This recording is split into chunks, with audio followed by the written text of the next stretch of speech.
How's it going today, guys? Welcome back to The Average, and I have Ashton Harvey on here. Now, he is a super successful entrepreneur. He has built himself a self-taught training for sales, and now he has gone on to building a clothing line that is across the country, helping out different fundraisers in different medical fields. And without further ado, go ahead and take it over and tell us about yourself and where you came from. I love it. I appreciate that, Andrew. Thank you for having me on, man. As you said, my name is Ashton Harvey. I'm the co-founder alongside my wife of a medical clothing company called Yellow Threads Company. We are not international. We are national. We're in about 7 different hospitals, gift shops across the country. We are, steadily growing, but we're doing great. I mean, it's so difficult, especially right now.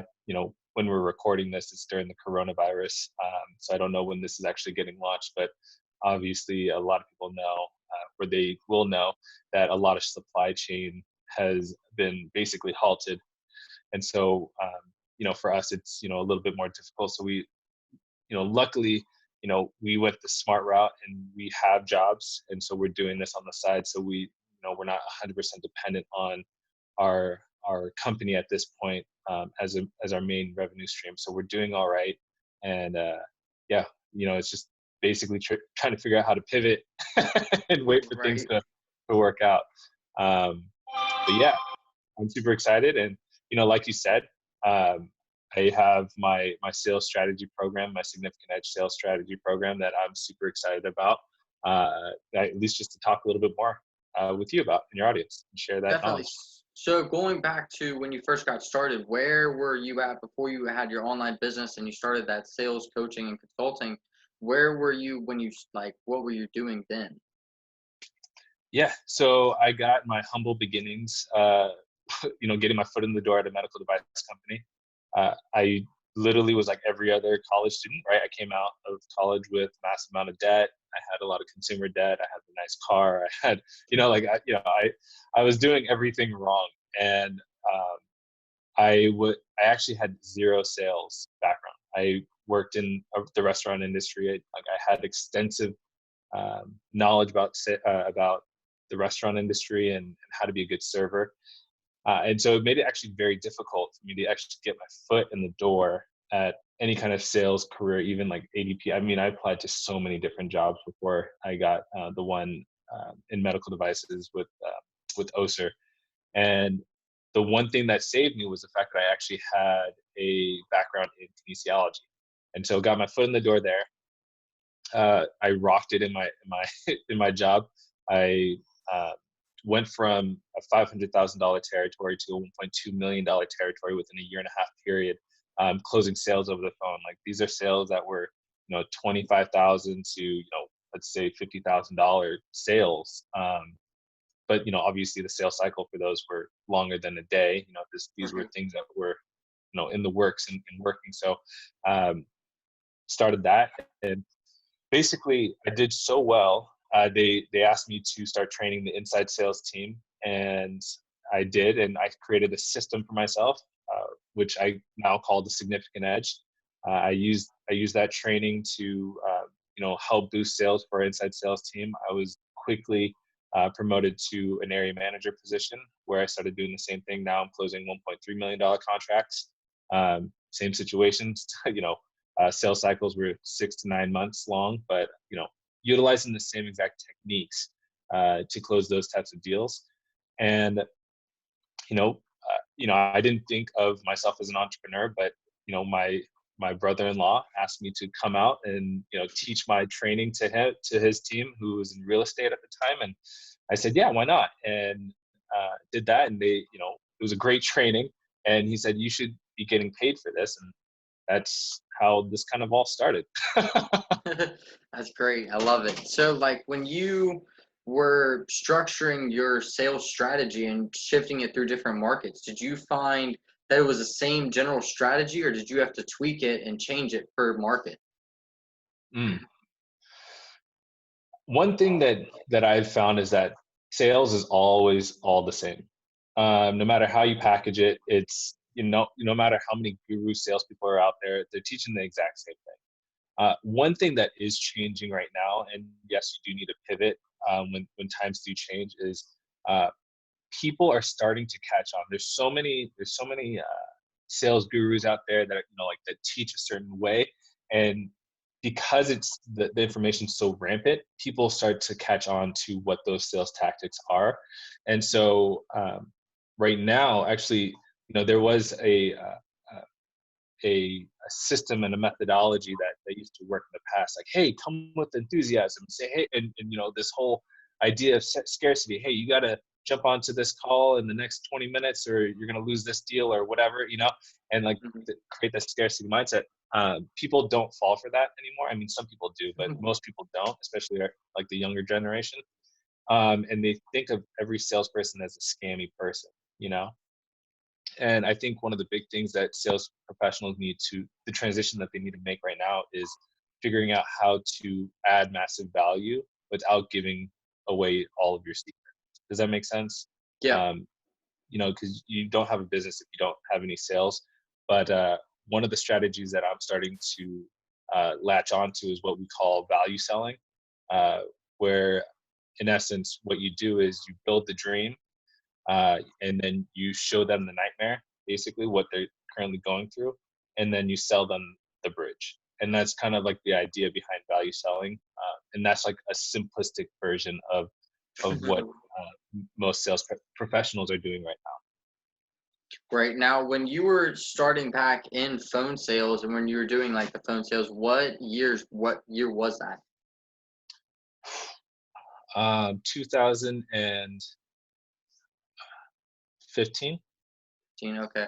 So that was like right before, it was like a couple years before that whole internet boom, Facebook boom happened and like the really escalated. So did you see like a change in how people communicated and how people did sales upon that rise of social media and everything? I did. And you know what? I think this is the struggle that I have being a sales coach and a sales mentor, I guess you can say, is the rise that I saw was of marketing. There was a rise of marketing agencies. Like if you wanted to start up your own marketing agency, this is what you can do. And Facebook, YouTube, Instagram became great marketing platforms. The problem that most small businesses face, and I think this is, across the board, is that there has been such a emphasis on marketing that the reason why they fail is because there's zero to no emphasis on sales. And people aren't able to actually define the line between sales and marketing. Does that make sense? Mm-hmm. Right. And, Because there's the difference between marketing and grabbing them with the hook and then pulling them in through the whole sales message and everything. People get that. I see that all the time myself. yeah. And there are, even when it comes to like the way that I kind of I guess put it out there is that one of the key skills that every business owner needs to adopt from the very get-go, from the very start, is sales, period. Because what ends up happening is, I get in conversations with marketing agencies all the time. Like they're like, hey, you need to work on your marketing. I'm like, yeah, no, I get that. But I think at the end of the day, the first thing you need to do is close the deal. And marketing technically never closes deals. That's not what marketing is made for. There's a reason why when you look at a big corporate company, there's a marketing department and there's a sales department. And they're two completely different entities. They have the same outcome, which is converting prospects into customers, but they have two completely different ways. And there's a handoff portion that needs to happen along the way. The thing about sales and why I love sales so much is because it's when you close a deal, like let's say I close you on a deal, Andrew, right? Maybe it's because I'm passionate about the product. Maybe, like there wasn't anything specific on why you wanted to work with me, right? Other than the fact that maybe you knew me, which is marketing. And then I convinced you during the sales process, right? When you came in as a prospect and then I asked you questions, I overcame your objections, and then I closed you, right? Now, once I close you, now you become a customer. Now, when I close you, now I can optimize my marketing strategy, because then I can come back and say, hey, Andrew, so what was it about me or a company that attracted you to us and made you want to work with us, right? And you start, spewing out whatever it was, right? Now that all that information that you're giving us is gold. And now we put that to our marketing strategy to entice more people, just like you, Andrew, to come and work with us, right? But Mhm. but at the end of the day, marketing job is to entice people to be interested. It's sales job to close the deal. Like, you can have all the leads coming in, like you have 1,000 leads coming in every single day, but yet you don't have any good sales skills. Those leads are wasted.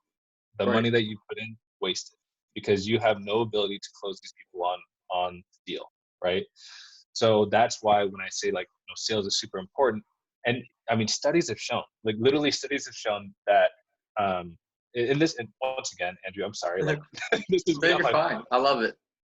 this is me on my pedestal, but study after study after study has shown that every small business, like small business is considered less than 100 employees, right? So if you have one employee or 100 employees, you're a small business.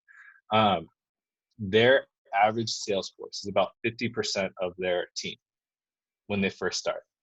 And granted, maybe 50% of the team might include the CEO selling the stuff too. You know what I mean? So there's Right. people like that are selling this stuff, and the marketing team is actually usually at a small business is about 1 to 2 people on average, right?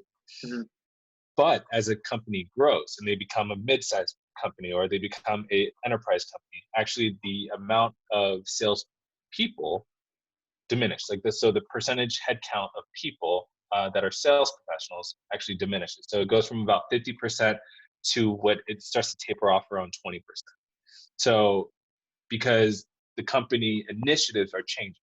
So when you're first getting started, you're like, close deals, make money, close deals, make money, close deals, make money, right? But as you start to grow and you're starting to scale, now it's, how do we create reoccurring revenue without always trying to close more deals, right? So now you have to put more emphasis into marketing. Now you have to put more emphasis into, finance and customer support and customer care. You know what I mean? And so now you start having more Right. headcount in those areas, because now you're trying to be more customer centric, versus in the beginning you're very money focused and trying to close more deals. Does that make sense? Yep. Yep. Following along. Following along just fine. So, like, on the whole entire deal with how you're converting the sales compared to with a big company compared to how you're teaching people, I'm assuming you're teaching people on like a lower end scale products like 5,000 and under, or are you working Yeah. with higher scale? My ultimate goal is to start working with bigger companies. I mean, I'm currently working at a big company right now. One of the things that my wife and I have chosen to do is to build our companies on the side of our jobs. And, I think that's a very smart move. I don't agree with any guru or person out there that literally says, quit your job, um, to start your company or whatever. I mean, yeah, will it light a fire into your butt? Yes, definitely. But also in times like this, where you have the coronavirus going on, you are literally licking your wounds and you're getting, shot at the same time. So it's a very difficult time for people.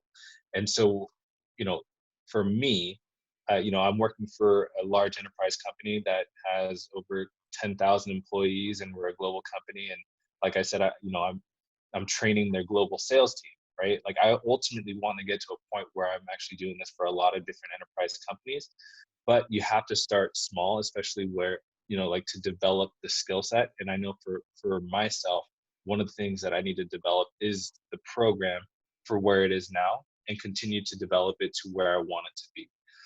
So right now, yeah, I'm working with a lot of small companies, 2 to 5 individuals, helping them out, helping them develop their sales script, their sales cadence, helping them create their basically what I call their significant edge, right? Ultimately, looking at what the competition is doing, finding the delta between them and the competition, and then selling on that one, right? Um, One of the key things about sales is that you never want to get into a tit for tat battle, because that turns into a race to the bottom. And if you don't have a lot of finances, you're going to always lose. So how do we create that delta that that distinguishes you from your competition is my ultimate goal when I work with small businesses. Gotcha. So how are you necessarily training all them people with running big companies and everything? Obviously, you're one person, you're limited. Like, what's that process like? Are you saying with the company that I'm with right now? Yeah, like with the company you're with, training it on a large scale. Yeah. So we have our own department. So I'm the senior sales trainer for our global sales development team. So our global sales development team, I have a counterpart in London, and me and her work. No, sorry, she's in France. So me and her work hand in hand to developing these online virtual trainings that we can then scale to uh, to basically across the globe to all 16 locations. Um, so she's just my counterpart, but we have a full team. I think our team consists of 1, 2, 3, 4, 5, 6, 7, 8, 9, 10. We have about 10 people on the team in total that are part of the global sales development team. And so that I guess, how does it work? Trial and error, Right. figuring out. I mean, this is a great opportunity. Like right now with the coronavirus, like making all of us, stay at home. We've been handling all of our trainings online. We used to handle most of our trainings in person. Um, and so this is really testing our ability to see what's going to work and what's not going to work for the future of training, and onboarding new people. So it's pretty interesting. It's great to see the back end side of things. Right, right. Especially with everything switching from everybody going in and physically working to being completely digital and completely quarantined till who knows when. Who knows when? Yeah. Right. So with your apparel line, how did you go about getting that started? Like, what was the inspiration for that, and like, what kicked it off? Was there like a oh shit moment that came up, and you're like, wow, I want to create this, I want to help out these people, or how did that go about? So it started actually with my wife, who said she wanted to be an entrepreneur like me. I was like, okay. And we attended a conference, and at the conference, they said you need to have a product or a service. We didn't really have anything at the time, and other than my significant edge program, and she wanted to have her own thing. And so I said, hey, well, you know what? Like, how about we just sit on this and figure out what we want to do later up down the line. We were thinking about creating like an Amazon business or something like that, right? Mhm. My wife works in oncology. She's been in oncology for 6 years now, and I remember one night she came home and she was quiet. And usually when my wife is quiet, I did something wrong. And so she's like mad at me. And so I'm working on my computer and she's quiet. She's kind of like, slamming things in the kitchen. And I'm like, you okay? What's going on? And she actually comes down, she sits down next to me and she's like, I just had a bad day. And I was like, okay, well, tell me about it. What happened? And she said, I had a 26-year-old come in, stage 4 metastatic breast cancer. She just lost her hair and she just lost her breast because she had her mastectomy surgery, and she only has 6 months to live. And, that's not even what makes me so upset. What makes me so upset is the fact that she was wearing this really baggy sweatshirt, and it was just like a really dingy sweatshirt. And I asked her, why are you wearing this? And she said, well, this is the only shirt and the only thing that I can wear that allows easy access to my port. Because, I don't know if a lot of people on here will relate or know anybody that has gone through chemo, but a port is basically a reservoir for their chemo. So instead of poking their veins and destroying the veins, they basically create there's this like little device that goes underneath the skin that they can just inject the chemo through. And my wife was like, I think it's so unfair that there's no clothing on the market that allow for easy access, that is cute and allows people to just be themselves. And so I said, babe, that if it doesn't exist, you create it. That's how things work. And so that night, we were living in Minneapolis at the time. So that night we literally hiked to Target in the snow to get a couple of different shirts. And she's a seamstress, so like her mom taught her a couple of things. And so she basically made the very first prototype that week, and she's like, it works, like it allows access to the port, and it looks really cute. And so that was the start of Yellow Threads. And now, we wanted to be, USA made and the whole 9 yards, but it's just so expensive to get all this stuff out here. And really, when we looked online, there was no competition. There was nobody that was really doing what we did. And there was one company that was fairly similar, but the clothing that they had was very medical looking. And our goal was to look as normal as possible. We don't want to bring any more attention to somebody that they don't already want, like they're losing their hair. They don't have, breasts. They're looking sick, like the last thing they want to have is a piece of clothing that makes them look even more sick. Right. So that was our delta. That was our differentiator. Like, we wanted to be a clothing company that allowed people to define themselves by what they wore, but not by their diagnosis. And so that's been our tagline and our slogan. And we aim to inspire hope and confidence every single day. So we are a small company. My wife and I, and we have also a supportive virtual assistant that kind of helps us out with certain things. But yeah, our goal is just to get this bad boy off the ground and see that come to fruition. And ultimately, really, at the end of the day, like, change the way that the fashion industry looks at creativity, and saying, hey, how many lives can you impact with the design that you create, So. Right, kind of change up the design game and make designers think. I love it. Exactly. So with them shirts obviously being custom and each one needing to be custom tailored, how are you going about like the process and fulfillment of that? Because it's not just like slapping a logo on anything. Yeah, it's a little bit more difficult. It's a little bit more challenging. We actually had to go through almost 6 months of trial and error, working with our manufacturer. But once we had the template down, once we have the template, you can kind of send the template anywhere, and it can get done, just as long as you like the type of design that it comes out with. Does that make sense? So every tailor-made garment, gosh, like literally, once again, I came from the medical industry. My wife came from the medical industry. So we jumped into this fashion industry, and we're like, oh my gosh, we're like little fish in a big pond. You know what I mean? Yeah. And so we learned a lot during the 6-month process. But also we learned a little bit about marketing, right? So we did, multiple different marketing strategies. And ultimately what we landed on was like, we were marketing directly to the cancer patients, and we were marketing to the family. But what we started to realize is that it actually helps when we market to the nurses, the people that are, the trusted advisors for these people. And they say, hey, like, go and get this shirt. Like, it's going to help you with your chemo process.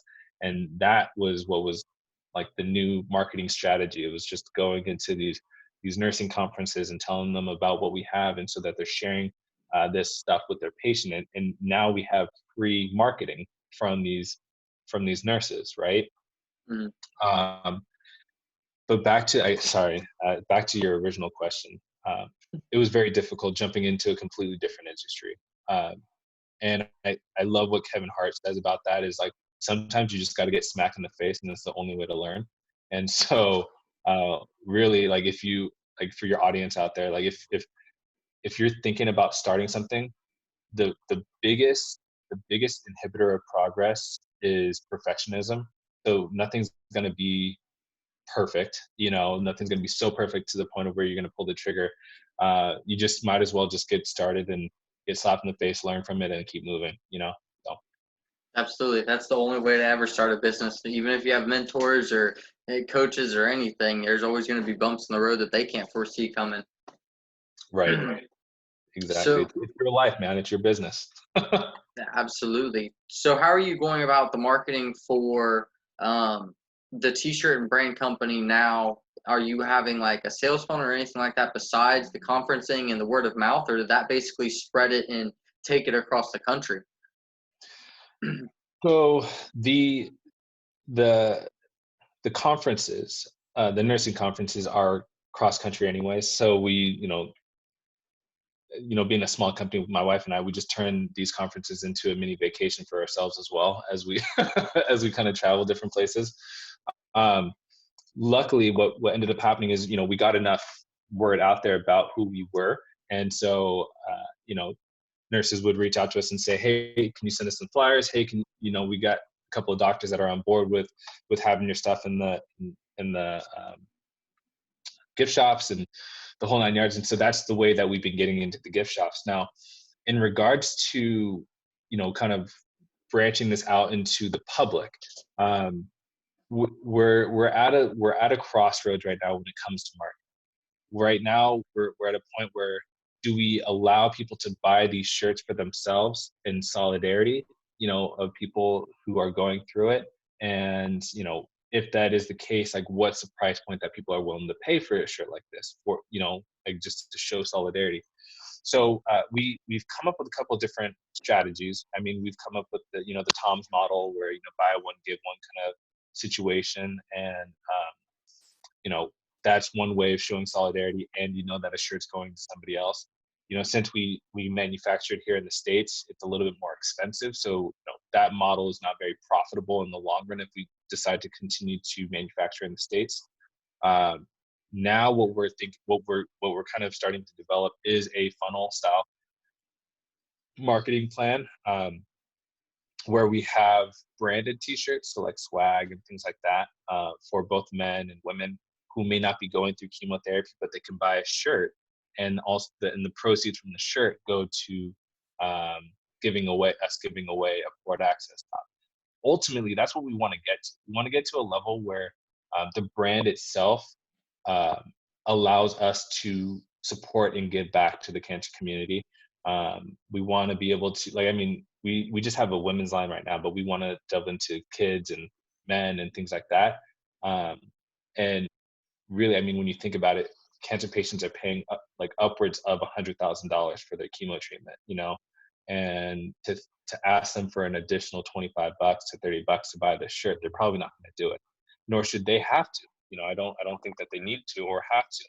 And so our goal is to create a movement behind inspiring hope and confidence, with the shirts that we have. And that's all. Yeah, that's what we're trying to develop right now. And I think one of the hard parts is that it takes a while for us to develop the foundation before we go into full launch, because Andrew, it's not as easy as pulling the trigger and then you know being sorry on the back end, right? People can't buy shirts and the shirts don't show up. People can't, we have to have the inventory to give these shirts away. There's so many different factors that we need to take into consideration. And so that's the hard part, especially right now. Right now it's all planned, because we can't do anything because of supply chain, right? So, yeah, it's just really just planning everything out. And once everything comes back to normal, then pulling the trigger and saying, okay, let's go, let's rock. Yeah, I'm in literally the same boat. I have an apparel line that's basically, I donate for every t-shirt sold, I donate to give back for trees and planting new trees. And I have 4 suppliers. All 4 of them emailed me and they're like, look, we're not opening. And I'm like, oh great, when you reopening? And they're like, we don't know. So I'm like, oh, Yeah. that sucks. So I'm in the same boat when it comes to that. So when you are building your sales funnels for the apparel line and for your actual consulting for sales, what software and program are you using? Are you saying in regards to the Significant Edge sales, or are you talking about Yellow Threads?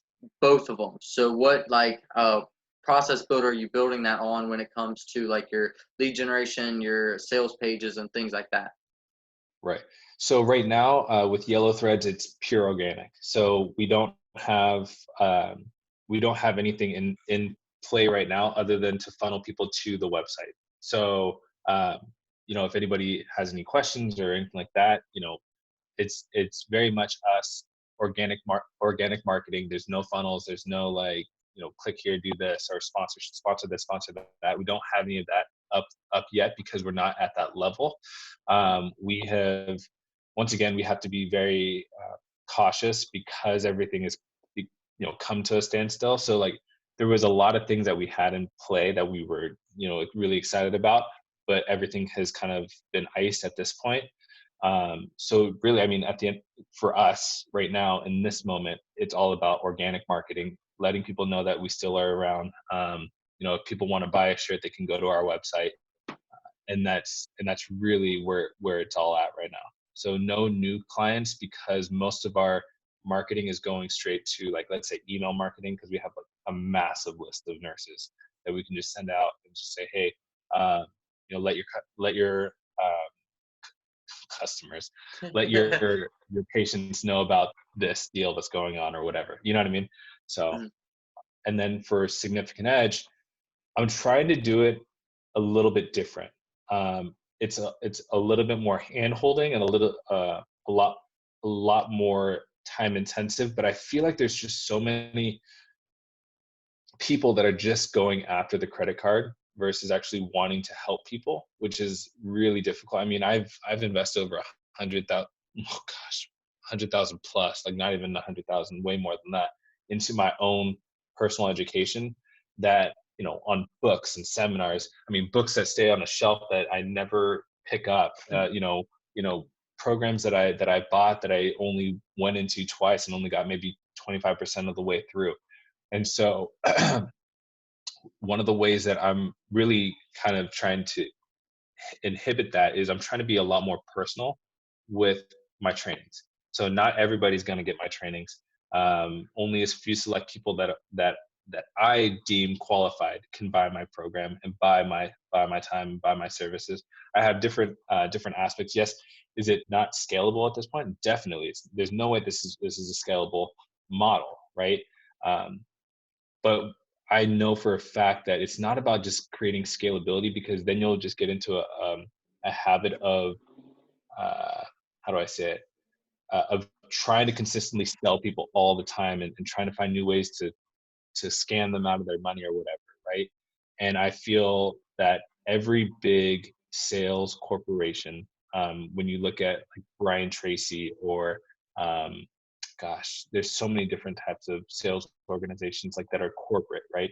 They don't have a marketing strategy, like a Grant Cardone does, or they don't, like you don't see, um, gosh, what's the name of the company? I think it's called salesman.org. It's like salesman.org. They don't market to the everyday user on Facebook and Instagram and things like that. They market on the PGA golf tour. You know what I mean? That's So awesome. like, they have an advertisement for $30,000 where they know the people that are going to be, seeing their stuff are CEOs and, like, of multi-billion-dollar companies, right? So they don't have a funnel. They don't have like this like, hey, click in here, and then, like, enticing word, enticing word, enticing word. It's just like, come check us out. We'll increase your sales. We work with these specific SaaS companies, and you're that kind of SaaS company.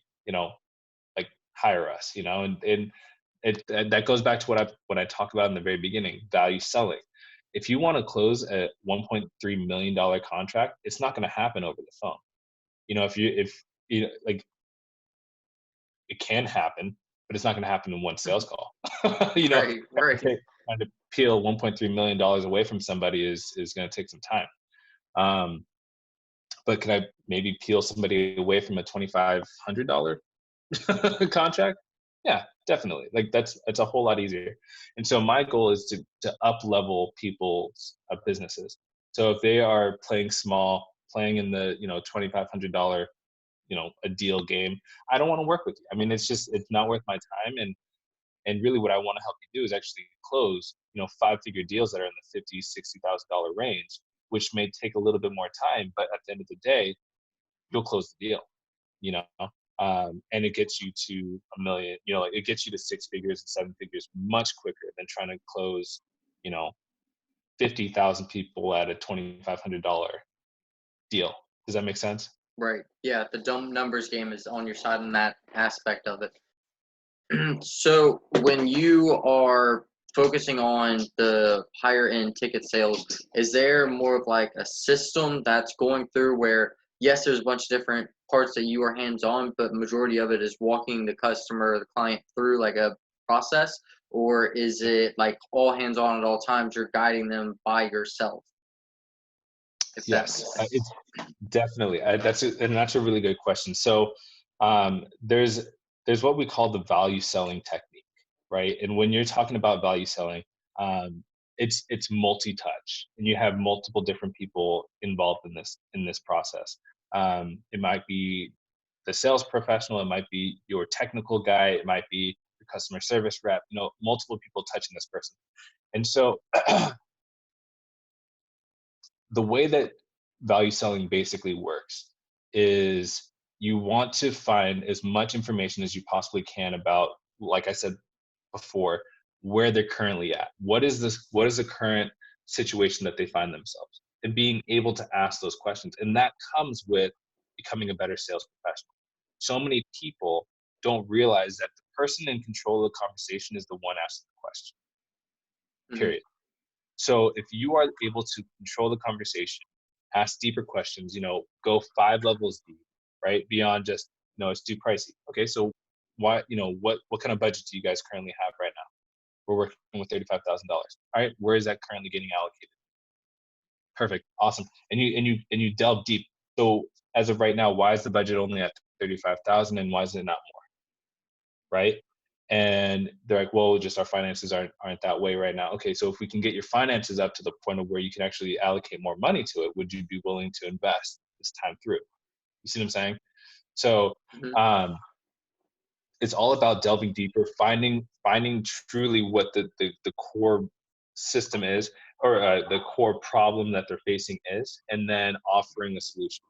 The sales value selling is really all about building up enough trust to offer a solution. That's really what value selling is. So, I mean, take it or leave it. That's how all sales is, but it's all Mm-hmm. about how you go about it. So you want to go about it in terms of, hey, I'm on the same side of the table as you. We're not opponents to each other. We're in the same battle, trying to help you get to the same spot. Now, if my services aren't the right one for you, then albeit I will be the first one to tell you that this is not going to work out, and maybe you should go with my competitor. You know what I mean? But we'll never know this unless we're able to sit on the same side of the table and actually walk through this process together. So basically, it's a strategy of extracting information, finding the pain points, hitting on the pain points as hard as you can, offering the solution to the pain points, offering a solution to the headaches, and then basically closing it all up and the deal. That's sales, man. I mean, literally, that is sales Right. in a nutshell. I mean, like I said, you show them the fire that they're experiencing, you show them the dream, and you sell them the bridge. Like, do you want to get to where you want to get? Then cool, let's do this together. That's sales in its most simplistic form. And actually, as of right now, I think that the easy part is explaining what sales is. The difficult part is understanding people, right? Like, if you don't know how to understand people, there's I think 11 different traits that every successful salesperson in the 21st century have.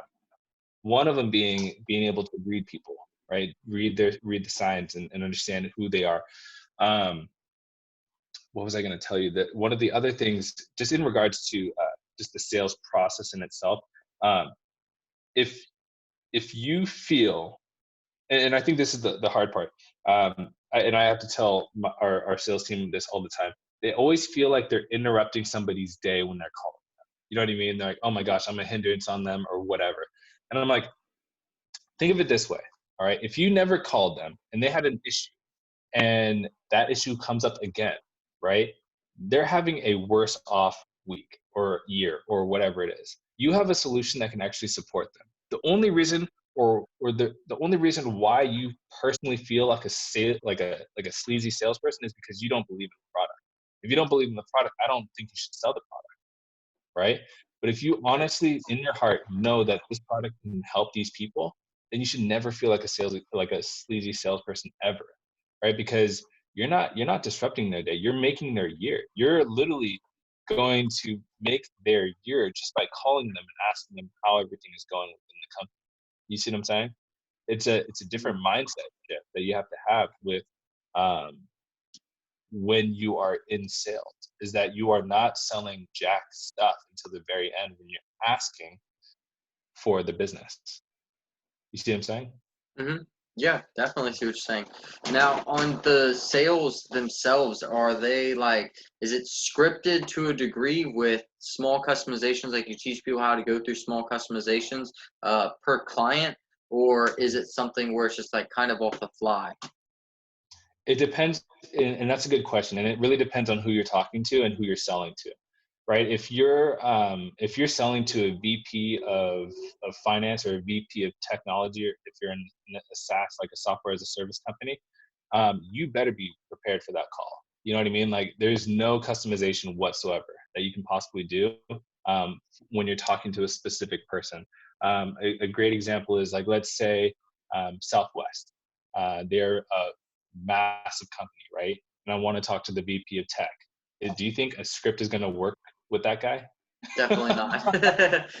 Um, but what would work is if I said, hey, how about you do, like, if you get these three pieces of information about the person, or before the call, then you'll more likely to be successful.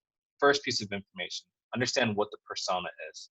Who is he? Does he have kids? Is he a family guy? Is he a guy who likes to ski? Is he a person who likes to work out, or do they like to stay home and play Netflix? Like, what is their persona? What is their personality like, right? Two is, what is their current profit margin, right? Like, are they um, are are they very successful? Are they doing well year over year? Like, what's the profit margins looking like, right? Like, that tells you a little bit about how much money they may be working with, right? And then the third P is priorities. So what are some of the business initiatives that they're currently working on? Let's say customer service is one of them. Let's say they want to improve CSAT scores or whatever, right? And the only way to do that is to maybe digitize their their customer experience, right? So that instead of it being so manual, I have to call in this person. Maybe I can talk to a chatbot, and I can get my questions answered quickly. I don't have to call in and stay on the phone with somebody, right? Right. So those are some of the things that, I mean, it's not a script, but as long as you know their persona, you understand what their priorities are and what their profit margins look like, then you can have any kind of conversation with them. Because I can call, let's say, Andrew, you are the tech um, VP of tech for Southwest, and I know that your initiatives are to increase customer service, whatever, right? So I call you and I'm like, hey, this is Ashton with AndrewTechCompany.com. I'm calling because I read in an article that you posted on LinkedIn that you guys are looking to increase your customer retention. Where did that come from? You know what I Right. mean? And so now I delve straight into it, and he's like, granted, there's also other things that you want to do. There's psychological things that you want to do and say, that it's what we call I can't think of the word right now. Basically, you want to disrupt their day. That's what the D stands for in Edge, anyways. It means disrupt. So you want to disrupt their patterns, right? So most people say, like, I'll call you Andrew, and this is out of the blue, and I'll say, hey, Andrew, this is Ashton with Ashton Harvey Incorporated. How are you? Right? Mhm. That's what most salespeople would say, right? And that's there's nothing wrong with that, but you probably get that all the time. Hey, this is blah Right. blah blah with X company. How are you? No, no, no. This blah, blah, how are you? Now, a disruptive pattern might say, hey, Andrew, this is Ashton with Ashton Harvey Incorporated. How you been? Right. Just a small Right? change flips the whole vibe of that. Right? And now you're like thinking to yourself, I'm like, when did I, have I talked to this guy before? You know what I mean? And so instead of Right. them automatically think it's a sales call, now they're disrupted, and they're like, wait, hold on, who is this person? And then now they're more inclined to being like trying to figure out who the heck you are and where they met you, versus like, oh, this is a sales call, I can't wait to get them off. You know what I mean? So little tiny things like that. Now, on the flip side, let's say it's a smaller deal, right? Like maybe something that might be $1,000 or $2,500, right? Mm. That one you can have a script. Like, you can definitely have like a step-by-step script of how to go about, how do you do the introduction, how do you do this, how do you do that. And most of the time, most of those calls are set up with a great marketing strategy, right? A great funnel. So people are already going through, they already know what they're getting themselves into, like a free consultation call or something like that, right?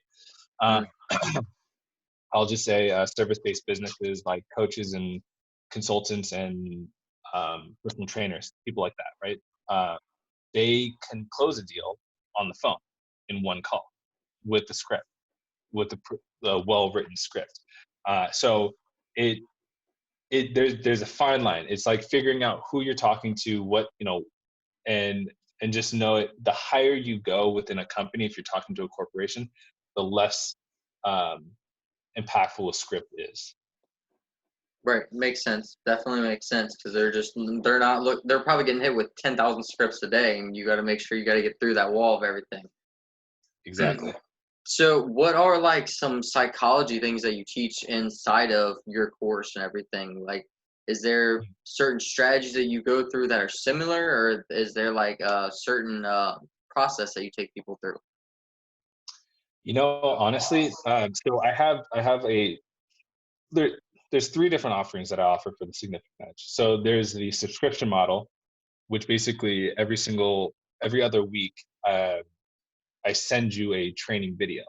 It's very impersonal, but at the same time, you get the training, you get the understanding, and I do a quiz after every single one of them.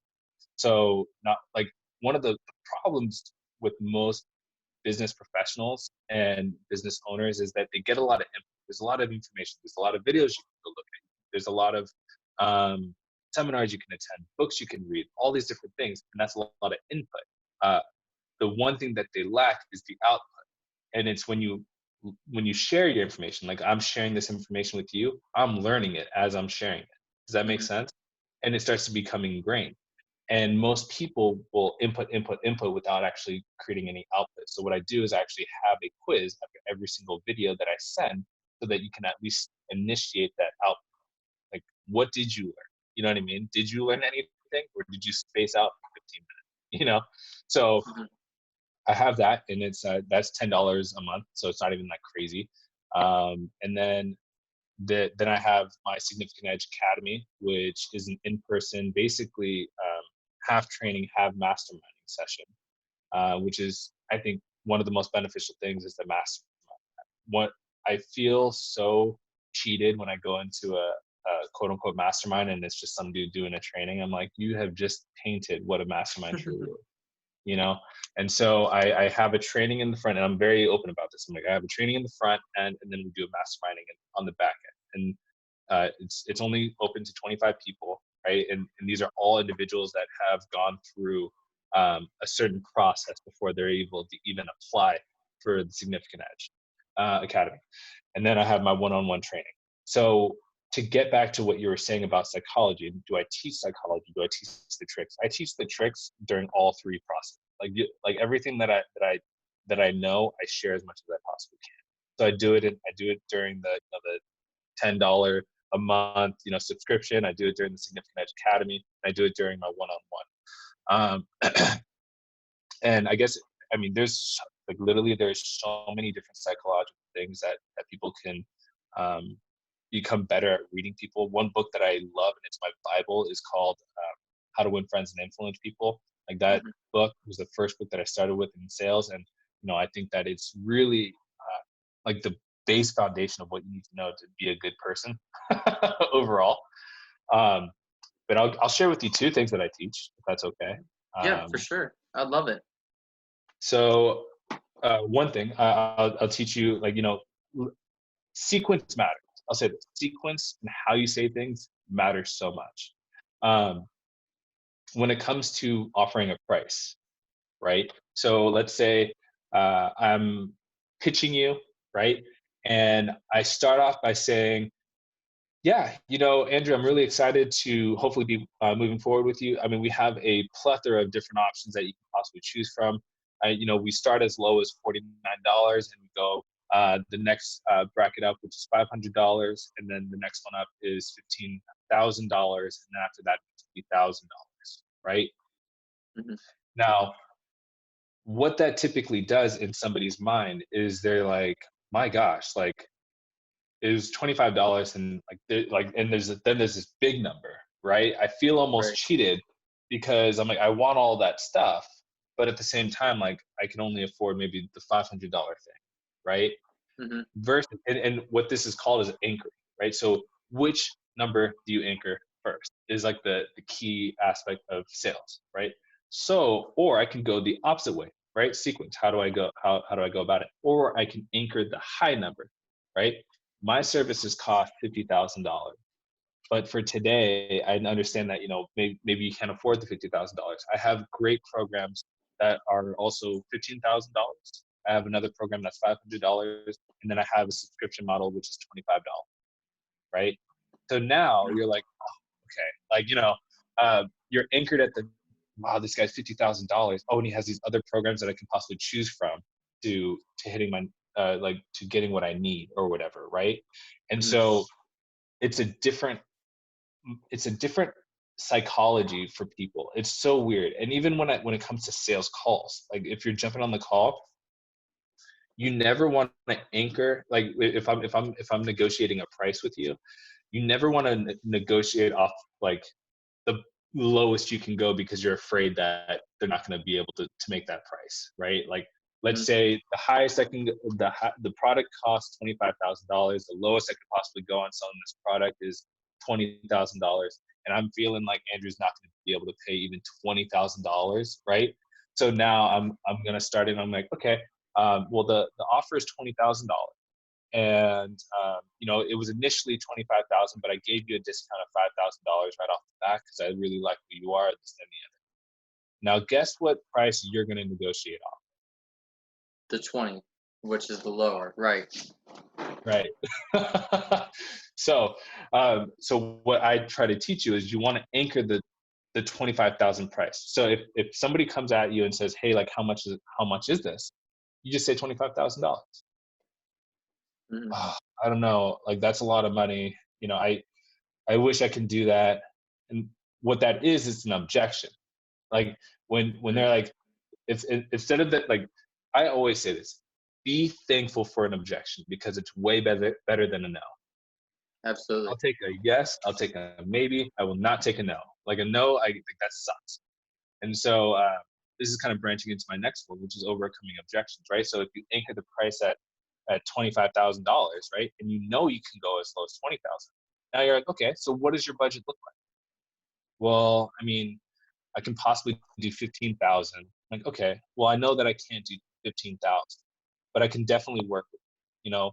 What if we did a contract where I'll only have you pay $20,000, but I need you to pay a down payment of $15,000 now, and then next month I need a payment of $5,000.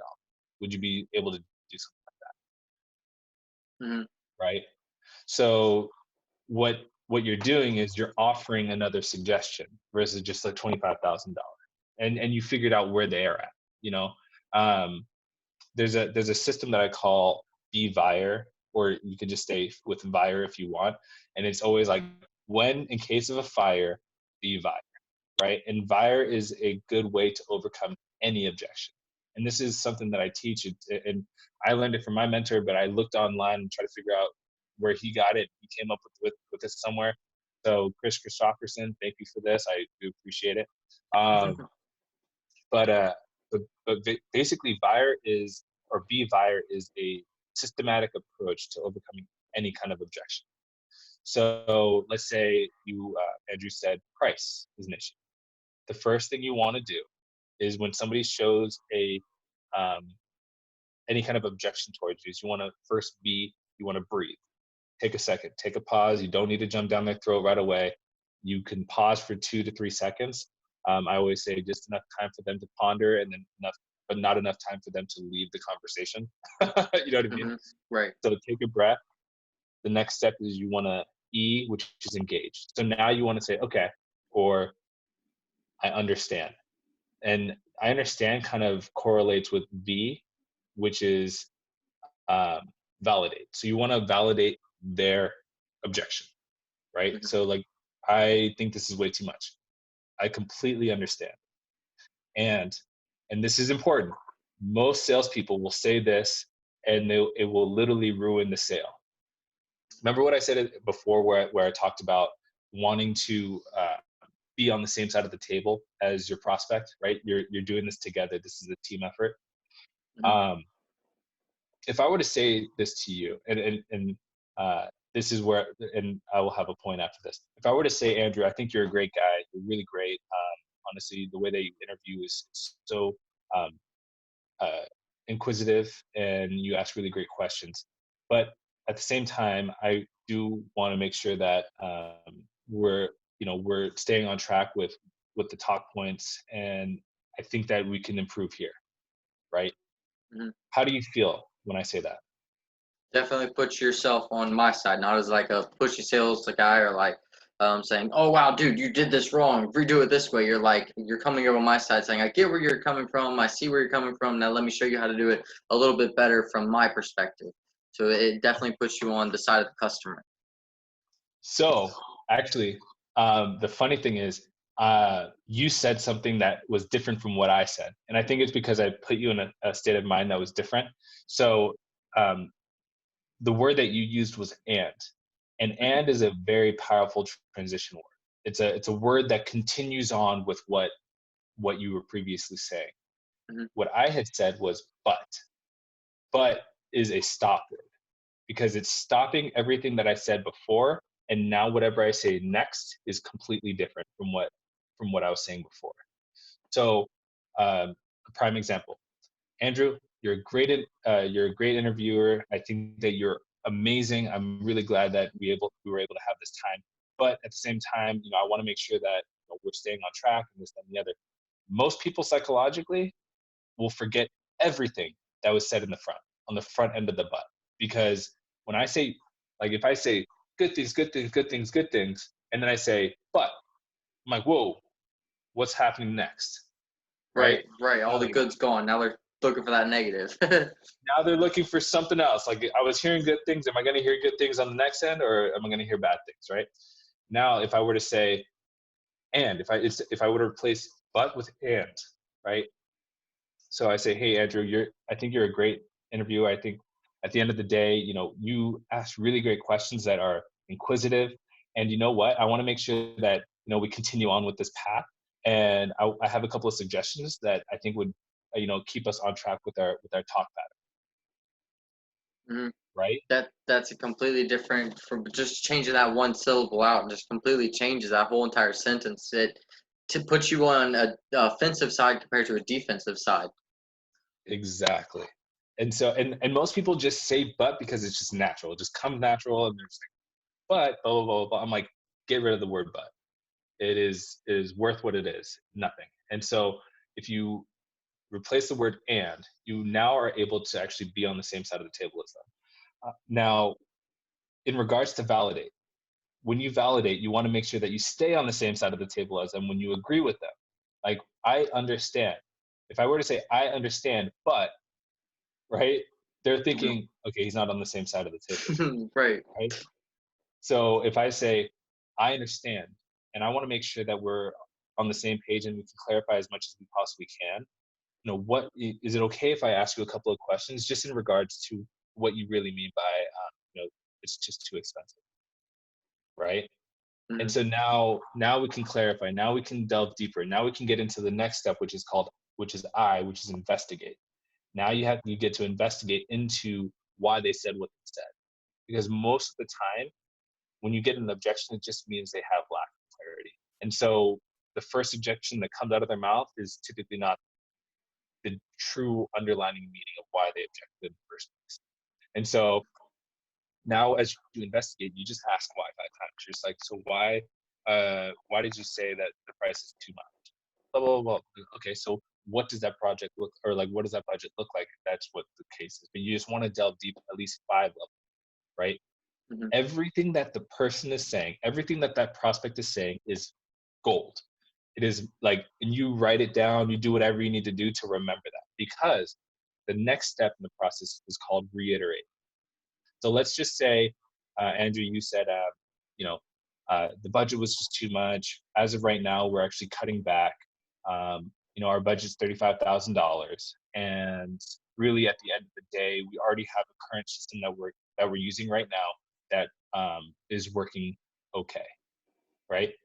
Now, I'm going to reiterate that. I'm like, okay, so Andrew, what you're saying is that you have a budget of $35,000. Is this and this is a renewable budget? Yes. Like, yeah. Okay. Cool. So when that renews, are you guys thinking about starting, trying to look at something different? Yeah, we might. Okay, cool. Awesome. Now I have all the information I need. So based off of what you said, you have a $35,000 budget and you're currently using a system that's okay, which is great. I think that that's awesome. Right now that budget is currently allocated to them. If I can show you a way to actually implement our system into your company and not have to pay up front and also show you returns within the first 6 months, would you be interested in sitting down and having a deeper conversation? Definitely. Definitely I see how you like switched it from pushing the guy into trying to get the thing to persuading them to ask you for more information about it. So you're basically like digging into their pain points and like elongated strategy. Yes. And so the R is reiterate, and then the E is educate. So now when you educate, you give them options. So you're like, I'm going to educate you on this path that you can take, and then this path that you can possibly take, right? So which one do you want to go down? And both of them lead to a sale. It's just not, Right. it's just a matter of like how the sale's going to go about. And so and then the last step is close. So close the deal, and that's the last step in any sales process. So Right. yeah, Closing it up, putting the bow on it, and making sure that the customer's happy. yep, follow up with them. Yep, exactly. Sweet, man. Well, we're about running out of time. I appreciate everything that you have given us, all the information that we covered. It was really great digging into your story. Now, if people want to find anything more about you or see anything about your clothing line, where would be the best place for them to go? Yeah, that's a great question. So if you guys want to find me on Instagram, I'm at a, real Ashton Harvey. So at real Ashton Harvey on Instagram. And then if you want to learn a little bit more about the clothing company is named Yellow Threads. So our website is www.yellowthreads.com. And then, if they want to learn just a little bit more about the Significant Edge or anything that I'm working on with the sales program, I'd love to delve deeper into that. Once again, I'm very personal with a lot of the programs that I teach. I'm not like, a spray and pray kind of situation. So if you guys have any questions whatsoever, feel free to reach out to me, send me a DM on LinkedIn, or not LinkedIn, on Instagram at Real Ashton Harvey, and I'd be more than happy to help them out.